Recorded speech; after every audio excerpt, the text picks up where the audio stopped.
चांद नजर आ गया। मरकजी रोयत इलाल कमेटी ने चांद नजर आने का ऐलान कर दिया। मुफ्ती मुनीबुर रहमान ने कल ईद होने की नवीद सुना दी। ईद उल फितर का चांद लाहौर, कराची, इस्लामाबाद, पेशावर, मुल्तान और फैसलाबाद समेत दीगर इलाकों में वाज़ेह तौर पर देखा गया।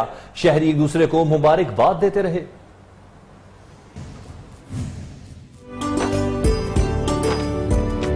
मुबारक हो, ईद का चांद नजर आ गया। मरकजी रोयत इलाल कमेटी ने ऐलान कर दिया। तहे दिल से ईद उल फितर की मुबारकबाद पेश करता हूँ। सबसे पहले चांद लाहौर की जोनल कमेटी ने देखा। इजलास में 100 से ज्यादा अफराद शरीक थे।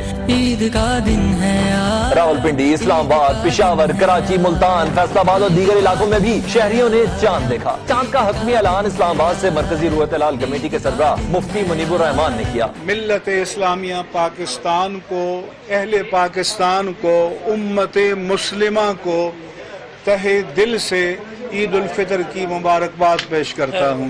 ईद का चांद पेशतर इलाकों में साफ देखा गया। शहरियों ने एक दूसरे को मुबारकबाद दी।